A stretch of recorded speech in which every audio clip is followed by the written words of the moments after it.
Welcome to the chapter on the fetch and decode stages. So in this chapter, we will study all about the fetch logic, in particular the branch prediction logic, and then discuss some decode time optimizations that are typically done mostly in CISC processors to the amount of substantially increase the performance as well as make it easier to process the instructions in other stages of the pipeline. The basic background required to understand this chapter, well, we need three things. The first is the understanding of basic bits and Boolean logic. The second is, so this is the third chapter. The second chapter was on out of order pipelines. So the motivation part at least. So the need for branch prediction should be clear and why we need an accuracy which is more than 98%. That should be clear. And the viewers of this video should be reasonably aware of RISC and CISC ISAs. What are their trade-offs, their advantages, the typical formats, and so on. So for the required background, viewers can look at my earlier book, Computer Organization and Architecture, published by McGraw-Hill in 2015. So a link is given over here.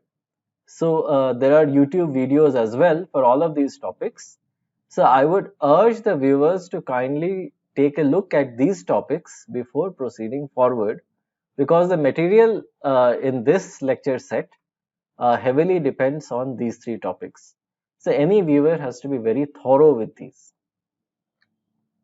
So first, a brief background. Let us look at the relevant part of the pipeline that discusses the fetch logic. So the crux of the key state element that captures the fetch logic is the program counter, the PC. This points to the next instruction that needs to be fetched from the iCache. So in a RISC instruction set, the size of each instruction is fixed. It is typically either 4 bytes or 8 bytes. So for the sake of simplicity, let's assume it is 4 bytes. So then in this case, the addresses would be like this: PC, PC plus 4, PC plus 8, and so on. So if we have a fetch width that is more than 1, for example, if we fetch, let's say 2 or 3 or 4 instructions per cycle, then what we can actually do is that we can take multiple addresses, which is essentially PC plus PC, PC plus 4, PC plus 8, and so on, and fetch them from the iCache. The instructions can then be sent to the decoder, which will decode the instructions.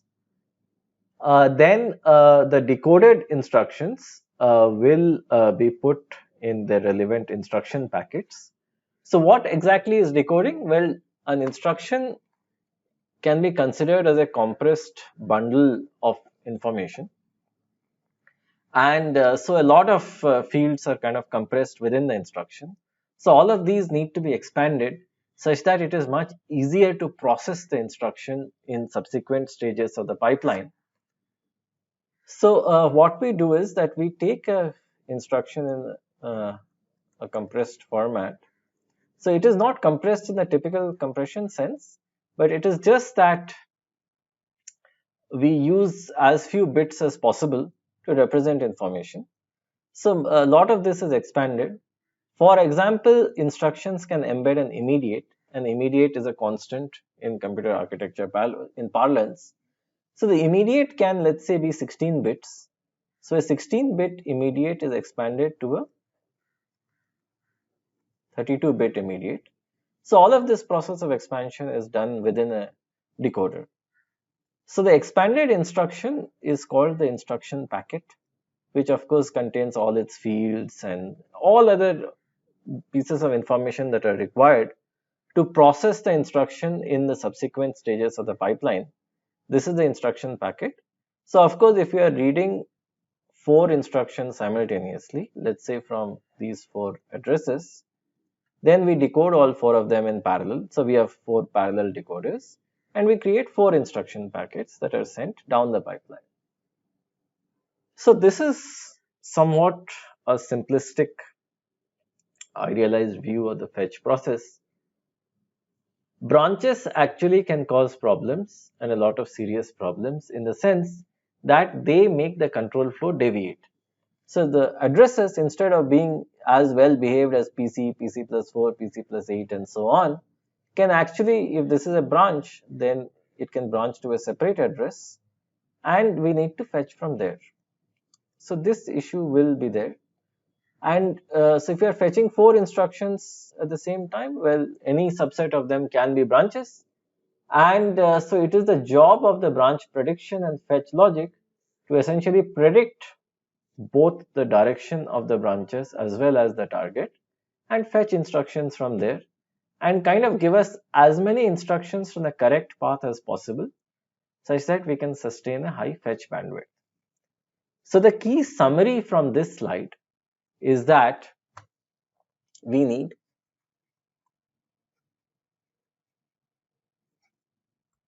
as many instructions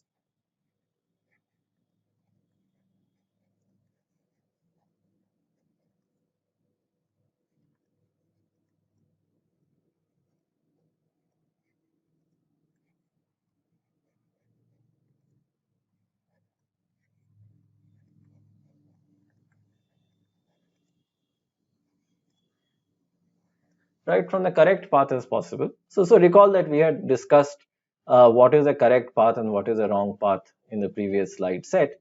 So the correct path is basically the correct branch path. So from the correct branch path, we need to, this means predict branches correctly and fetch as many instructions as we can, such that we can supply as many instructions as possible in parallel, of course, to the rest of the pipeline. Because the fetch is like the head of the pipeline. So the fetch is slow, the entire pipeline is slow, right? So the fetch is a bottleneck. And if, let's say, the fetch process is slow, the entire pipeline, even if there is a high degree of instruction level parallelism, it will not be able to leverage that, mainly because we are not fetching as many instructions as we can execute in parallel. So we need a high bandwidth fetch unit, right? So the key over here, we don't really care about latency, but what we really care about is high bandwidth. All right. So let us look at a simple fetch unit that fetches a single instruction per cycle. So this will be our first example, and then we will gradually complicate this. So what happens is that when you are fetching the ith instruction, we have, what do we have? Well, we only have its program counter. And on the basis of that, we give the program counter to the instruction cache. The instruction cache sees the program counter and fetches the ith instruction. So the ith instruction, mind you, we have not seen it, right?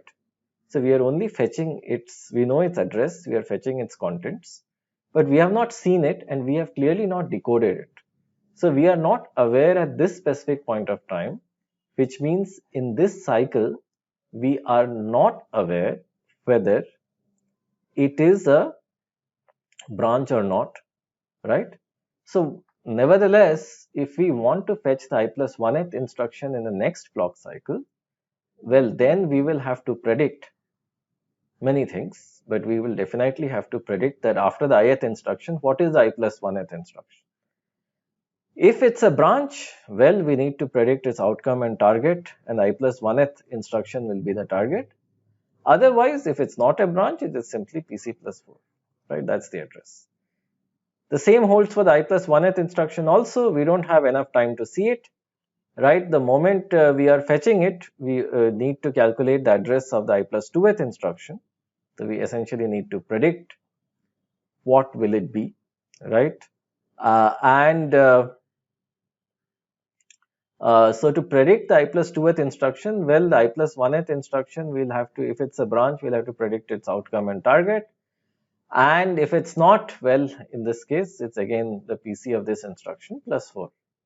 So on and so forth, we need to proceed. So the most important point that is kind of coming out from this slide in big bold letters is that there is absolutely no time to look at an instruction, right? So we cannot look at an instruction means look at the instruction's contents. There is no time to look at it. We simply know its program counter.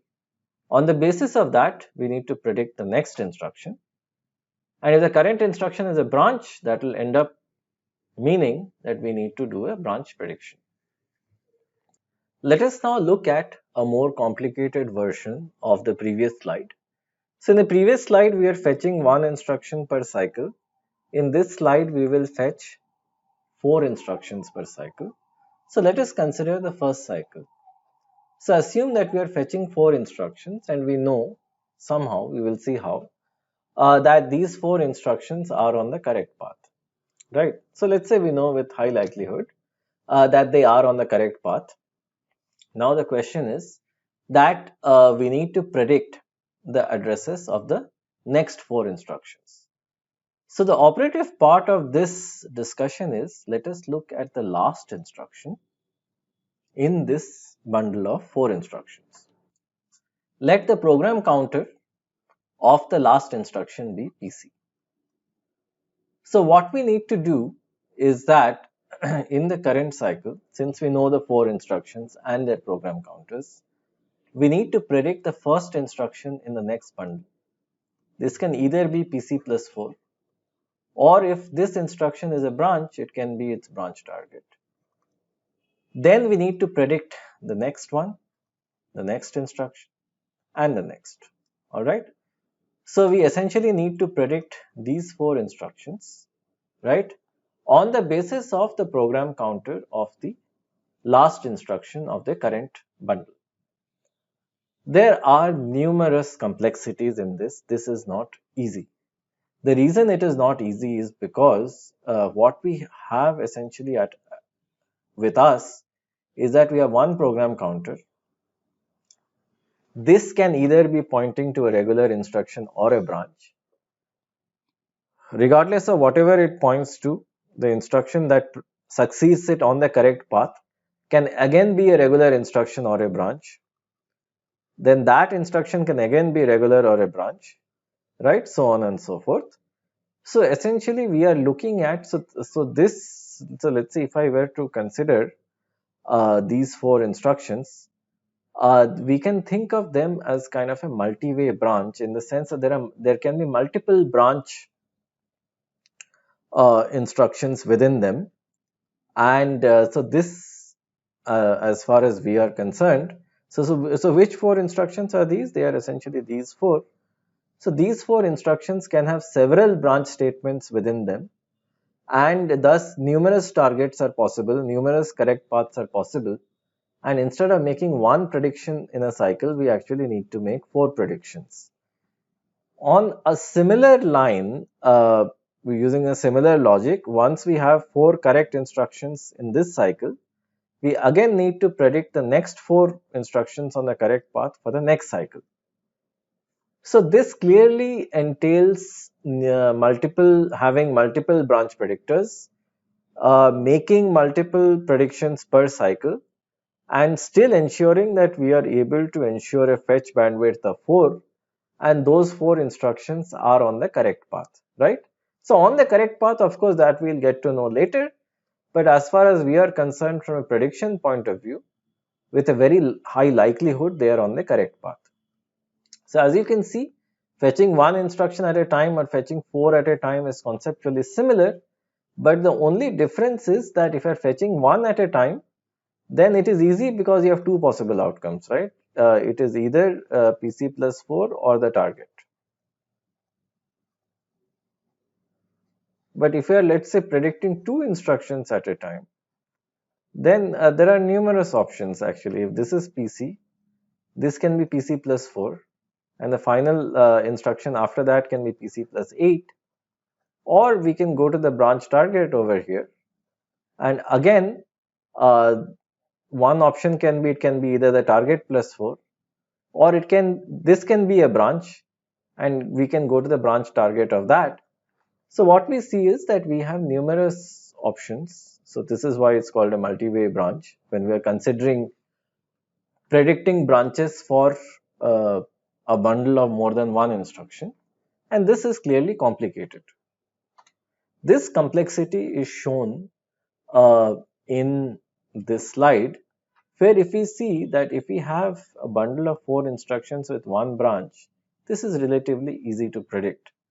But if we have 2 branches, it becomes much harder because the program counters of these instructions is dependent on the prediction of this. So this kind of becomes a sequential process, and if we can have even more branches, so that will create more difficulty in terms of doing the prediction, right? So basically, as far as we are concerned in a bundle, if I were to look at the instruction that will just succeed this bundle, we don't have 2 options. So in fact we have many options, right? So even though we start at one point, which is maybe the starting PC of this bundle, right? So even though this is the starting PC, but if I were to look at the instruction that will just succeed the bundle, we actually have a multiplicity of options, many options. Hence, such a bundle with multiple branches is called a multi-way branch, and we'll be using this term multi-way branch reasonably frequently in our discussion in chapter 5. This is an important concept. All right. So what is the summary up till now? Well, the summary up till now is, if I were to kind of summarize the main points. The first is we do not have time, no time to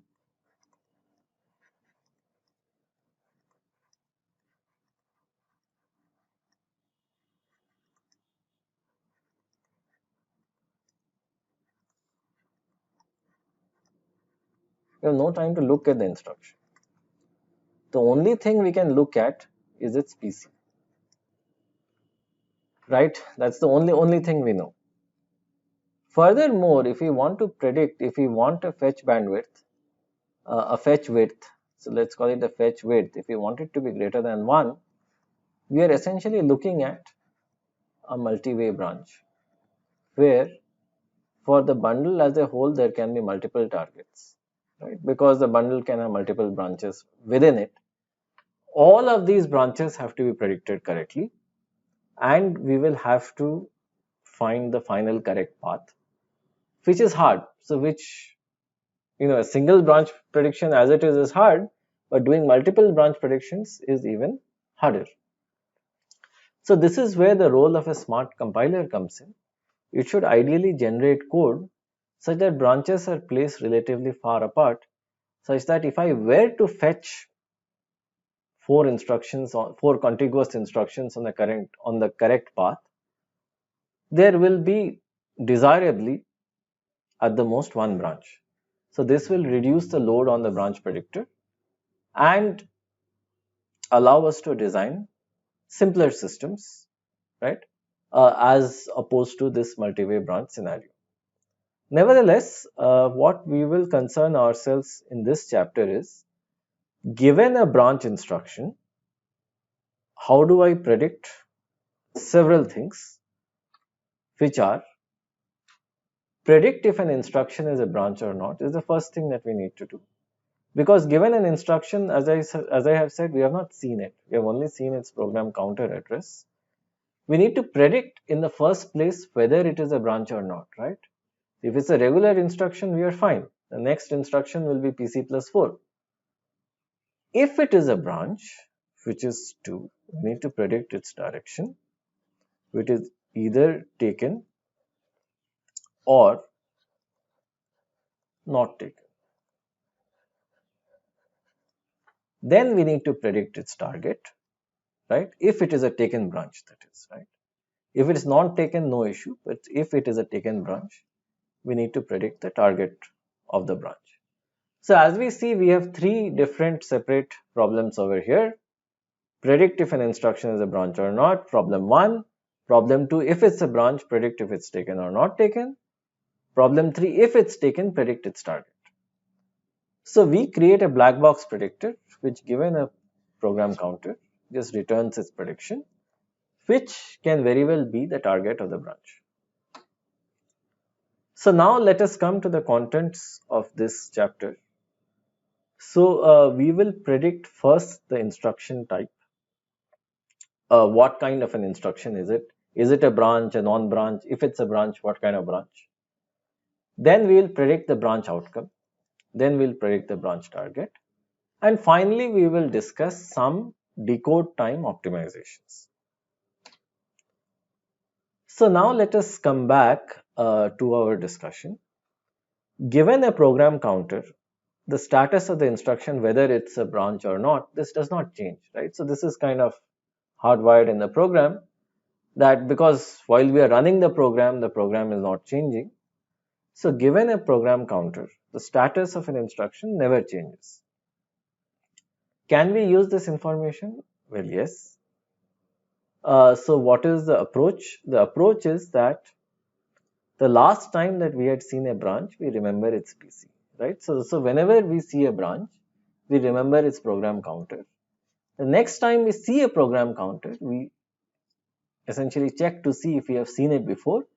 If we have seen it before, so we essentially have some sort of a memory, some sort of a remembrance, and we try to see whether it's an unconditional branch, right? Whether it's a conditional branch, which means it depends on the result of a previous compare instruction, whether it's a function call,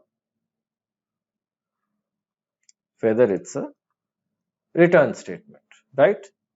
And of course, the fifth category, which I'm not mentioning, which is rather obvious, is whether it's a non-branch.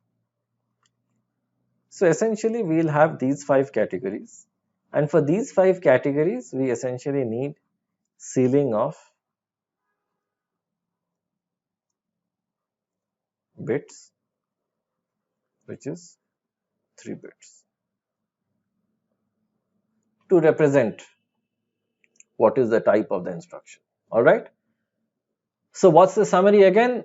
The summary is we do not have the time to actually look at the contents of the instruction. We simply have access to its program counter address. That's it, nothing else.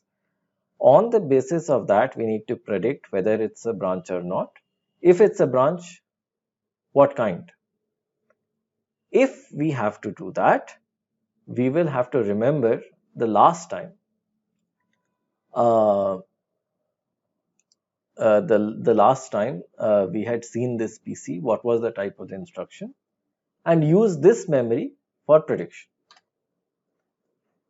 How do we make a hardware structure to remember? Well, it's very easy. So kindly take a look at this structure with a lot of attention. We'll be using this structure over and over and over again for all kinds of predictions throughout the book. So let us consider a program counter address. So we have made our life easy. We are considering a 32-bit program counter. In most modern processors, it is actually 64 bits, but we just want to make our life easy. You can very well replace 32 with 64, it will not cause a difference. Also, one more thing in modern processors is that program counters are typically aligned to 4-byte boundaries, in the sense that they cannot take an arbitrary value, but they typically take values 0, 4, 8, 12, 16 and so on. So this is the case, but we will not use this assumption. Well, why? In the interest of simplicity, we will not use this assumption, even though you should know it does happen. So we will make a somewhat simple assumption just for the sake of easier explanation, which will assume that the program counter addresses can be rather arbitrary, in the sense that they will not be aligned to 4-byte boundaries. All right, even though in most actual systems, practical systems, they often are aligned. And in our case, if you were to consider that, then anything aligned to a 4-byte boundary, the last 2 bits will be 0 and 0. But let's, as I said, for the sake of simplicity, avoid that. All right, but whenever a branch predictor is practically being implemented, this should always be kept in mind, that alignment of the PCs to either a 4 byte or 8 byte boundary is important. Nevertheless, let's proceed with a somewhat simplistic assumption. So what we do is we take a look at the n least significant bits. I will discuss why it is the least significant bits in 1 second. So then if I take these n bits, well then there are 2 to the power n combinations. So we have a small table with 2 to the power n entries. And so these n bits will uniquely map to one of the locations within this table. This table, as we discussed, will contain the status, the type of the instruction. We will simply read it from there. Let us call this table the instruction status table, the IST, which of course is a temporary placeholder because later we will add more information to this and we will actually call it the BTB. But till we introduce the term BTB, kindly hang on to the term IST, and once you are introduced the term BTB, you can discard this term. So what is the crux? Well, the crux is we take the n least significant bits, use it to address a table which has 2 to the power n entries. Alright. So now let us see what are the potential problems with this design. What is good with this design is that we can quickly map the program counter to one entry within a table, find out the last time we had encountered this program counter, what was the status, the type of the instruction, and read it. Right, so this is the basic method of operation, where essentially we see a branch instruction, we see its PC, we access the entry in the table. When we are seeing it, we record the branch type, and when we see an instruction at fetch time, so this will of course happen at execute time when we know that an instruction is a branch, or maybe at decode time also, doesn't matter. But when we see an instruction and we don't know it's a branch or not, we check the corresponding entry of the table and we read the type. So the question now arises, so you'll have many of these food for thought burgers throughout the discussion. So why do we choose the n least significant bits, and why not, let's say, the n most significant bits, or maybe n bits in the middle, right? So this has something to do with what is called aliasing, which we will discuss in the next few slides. So if we choose the least significant 10 bits of the PC address, we'll have 1024 entries in the IST. So the first question is that why not use the entire 32 bits?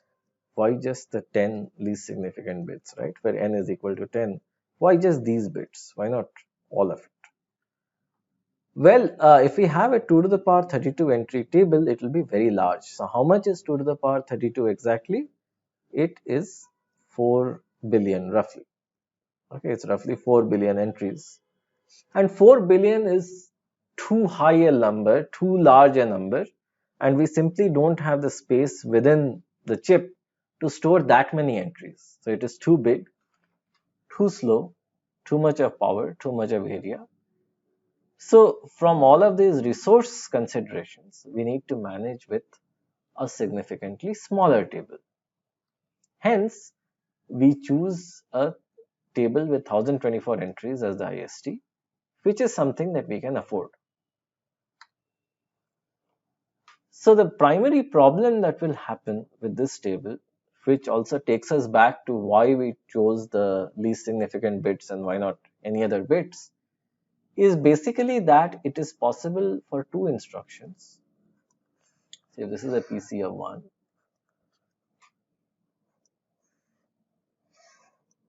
It is possible for two instructions to actually share the n least significant bits, right? So this is very well possible. One of the bits, let's say over here, would differ, but the n least significant bits will be common. If these bits are common, they will actually map to the same entry in this table. Alright.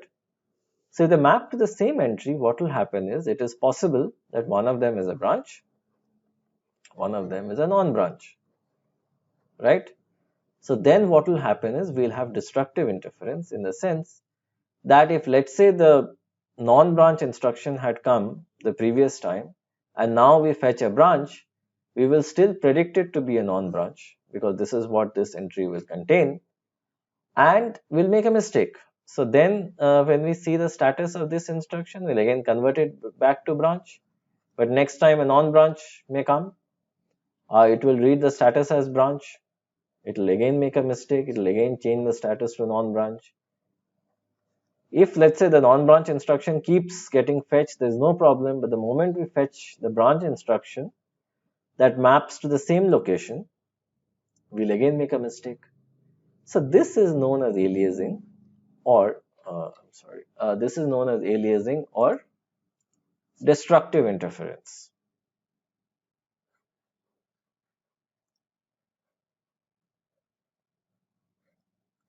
Right? So with destructive interference, what happens? So this is a problem primarily because we have a small finite size table. We are not using all 32 bits. Instead, we are only using 10 bits, right? This is exactly why we have destructive interference, because of this. Now let us answer the question, why are we using the least significant bits and not the most significant bits?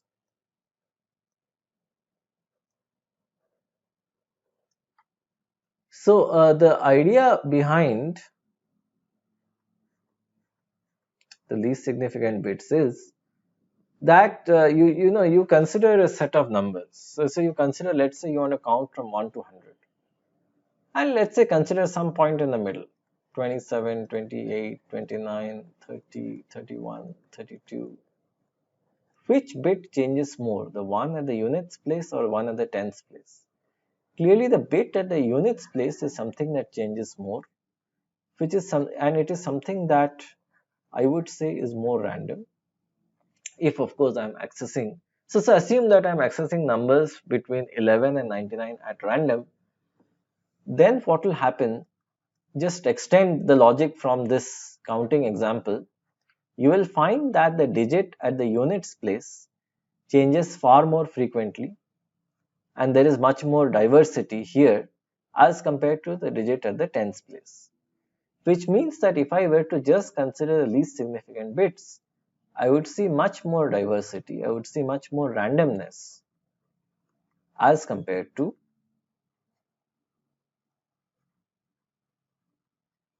the most significant bits. As compared to bits over here, if I consider the least significant bits, I'll see a much more uniform spread, right? So I'll see much more randomness. Now let us come to the next important properties of two properties of a program, spatial and temporal locality. Where spatial locality is that if I have accessed one address, I will access some other address nearby very soon. And temporal localities, I tend to access the same data or same instruction over and over again. So if I were to combine both of these and I would look at programs that, let's say, use loops or something, and since I'm looking at instructions, well, the typical control flow would be I go down the loop, down, down, down, down, again come up, down, down, down, again come up. And a program spends most of its time, roughly 90% of the time, in loops, right? So that's the reason there's a lot of locality. So within a small region, you will see most of the diversity in the least significant bits, and the most significant bits for a small region will roughly remain the same. So if I use the most significant bits to address this table, it is possible that most of the instructions that will actually map to the same entry, and we'll have a massive amount of destructive interference, right? Massive amount of aliasing. So if I use the MSBs, the aliasing that I will actually see, right, which is entries, instructions mapping to the same entry, will be very high. As compared to this, if I use the least significant bits, combining this with the fact that programs have spatial temporal locality and most of the randomness is seen towards the lower bits, right? we will see a significantly reduced aliasing, right? So let us say it is reduced. So this is good for us. It will increase the accuracy of this process. So as we have discussed, branch aliasing is a major issue. It is possible that two branches map to the same entry, two non-branches map to the same entry, or a branch and a non-branch map to the same entry. So given the fact that we are only remembering what is it that we had seen last time, and based on that we are predicting what it is most likely this time, aliasing will cause an issue. So there is thus a need for disambiguation. So disambiguation is one of the solutions to fight aliasing, right? So ambiguate is to complicate, complicate, confuse. Disambiguate is to kind of uncomplicate and unconfuse, if there is such a word. So if I were to disambiguate, what do? I augment each entry of the IST with additional information, extra information.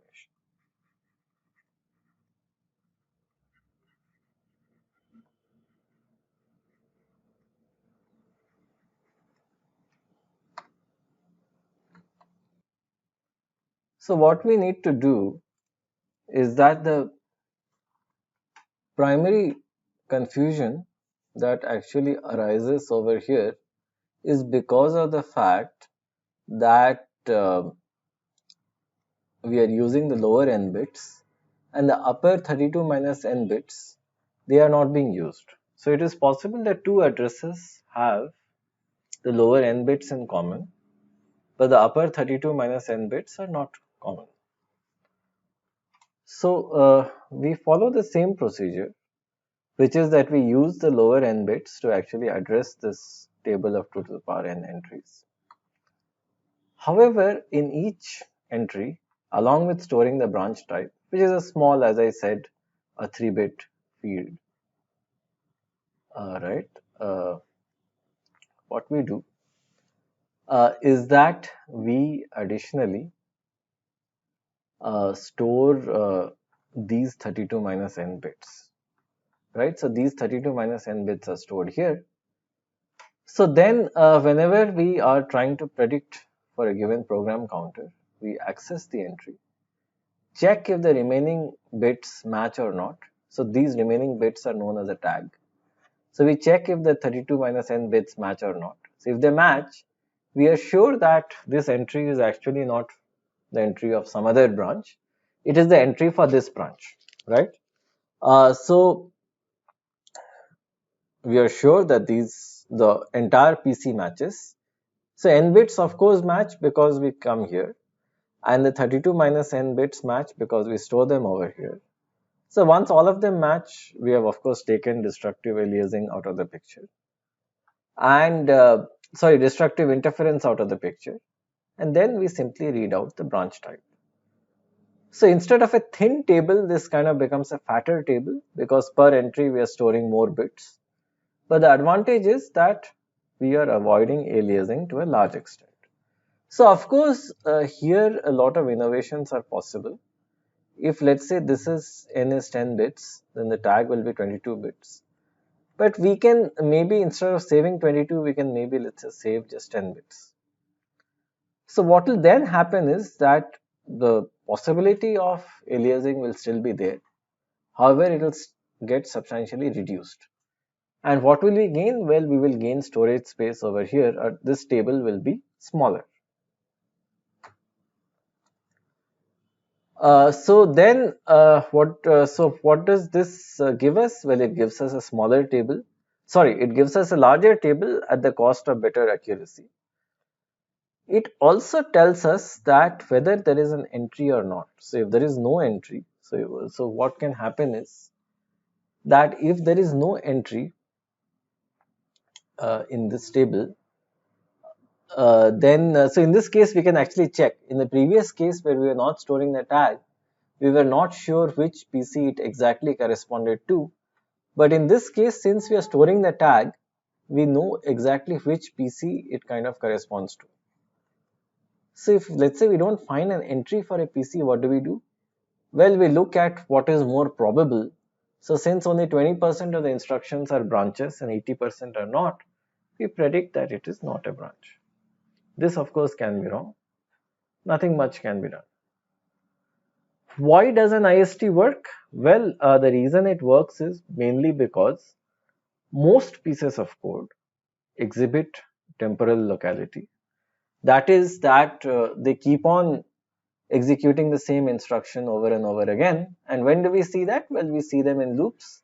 And as I said, a program spends most of its time, roughly 90% of its time, in loops, right? Different kinds of loops.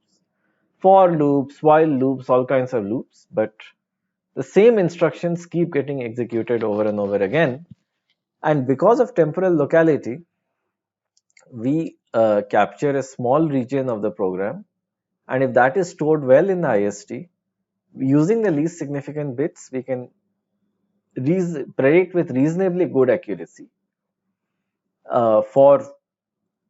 we can predict the branch type with a reasonably good accuracy, right? So this is just the second statement is just repeating the first part, that we have a lot of loops in the program, and this is why our IST using the LSB bits works.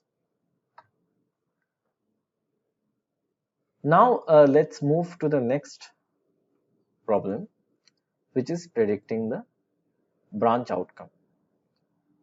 So predicting the branch outcome will, of course, this is built on similar principles. We will essentially extend the IST. So we'll extend the IST to create similar predictors, essentially similar principles, right? Built on similar principles.